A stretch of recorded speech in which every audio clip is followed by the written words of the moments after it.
Welcome to this press conference of the 2026 NCAA Division III Baseball Tournament. Salisbury Regional Final today. Salisbury defeating Hobart 4-3 in 12 innings. We've got representatives of the victorious Seagulls, head coach Troy Brohan, pitchers Bryce Sterling and Tyler Villa, second baseman Max Earhart, and DH Jake Witter, who walked it off. So, Coach, just first of all, congratulations. General statement on the 12 innings that were and another regional title. Well, I think I can speak for all of us. I'm glad we didn't get to the second game because it was getting pretty hot out there. But, you know, the guys battled, and we say it all the time that this program, ever since I've been here, it's preached pitching and defense. And when you can do that, you get to hang around a lot of games against some really good teams. And, you know, today it wasn't planned out that way. But, you know, we had seniors lock it down from Tyler to Beaver to Sterl, you know, and they weren't going to let the season end today. I can't say enough about Sterling. I mean, usually a one-inning guy, maybe a two at most, and went 4 today. And, you know, we just pulled it out in the 12th inning. This guy's hit. All right, and Jake, perfect segue there. 12th inning, you had first and second and one out and drove it into center field. What were you looking for? What'd you get? Well, he was throwing me a lot of breaking balls and prior ABs, and I was sitting on that pitch, and I finally got the one I was looking for and put a good swing on it. All right. Bryce, 4 innings worth of ice there on your arm there.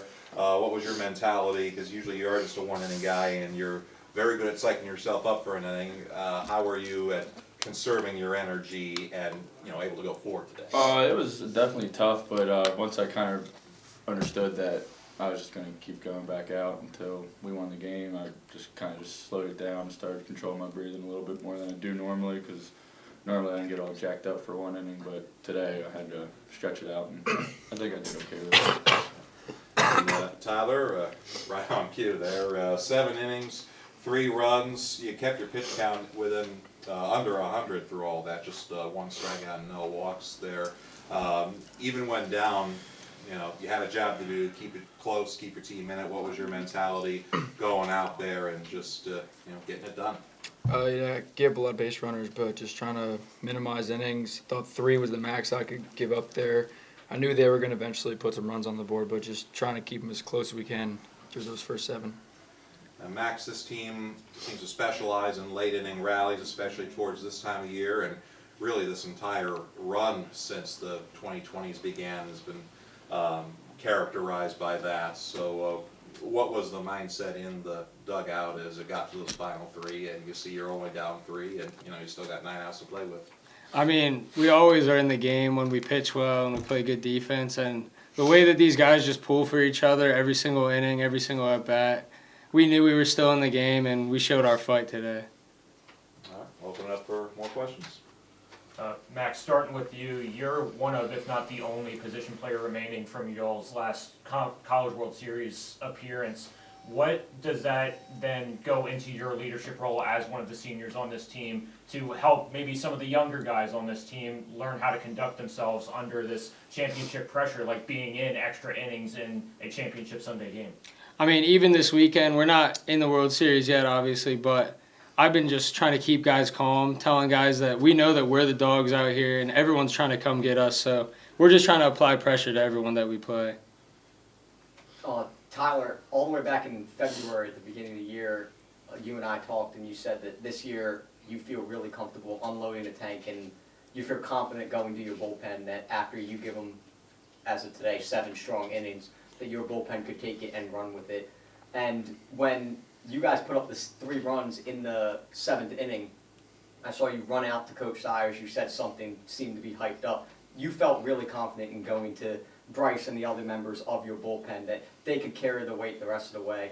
How has that been able to allow you to change your pitching mentality through when you get later into ball games? I mean, yeah, it's awesome. I mean, if any starter can give 7, that's great. You got guys like Beav after you, and then you give him the ball in the 9th. And if you have a lead or if you're tied, you know it's staying there. They're not going to score. So having him is a huge help. And then you got guys Cole, Beav, anybody who comes in after you, like, you know they're going to do what they have to do. It's a good feeling. All right, well, Coach and Max and everybody there, their starting pitcher for Hobart, 6 innings, shut you down for those 6, and then they went to the bullpen in the 7th. What was the, kind of ripple of mood going through the dugout when you saw that they were going to the bullpen? They were, going to a guy who I think had pitched earlier in the series against you. I think we had better at bats. I think we hit some balls hard early against that guy, against the starter. But I thought we had better at bats, more intentional at bats later in the game that allowed us to get runners on. And then we had a couple timely hits that we didn't have early in the game. And Jake, you kind of emerged into this DH role. It was a bit of a question mark at the beginning of the season, and a handful of players were tried before you have solidified yourself in there. How have you felt yourself growing at the plate from February to now? I'd say adjusting and sticking to my process with confidence and knowing that, I'm a dog and I'm going to get the job done no matter what happens. Coach, you're going now with your 6th straight regional victory to the Super Regionals yet again. The last 2 years haven't gotten the outcome you wanted in those Supers. What are you preaching to your team as you move forward, saying, hey, we won this regional championship, but the job's not finished? Play complimentary baseball. I mean, it's that simple. 2 years ago, we played Salisbury, Regina, and we hit the living you-know-what out of the baseball, and we couldn't get an out on the mound. And then last year, we pitched lights out, and we couldn't hit the ball anywhere. So, 2 years in a row is just flip-flop, and you just got to play complimentary baseball. Last year we pitched and played good defense.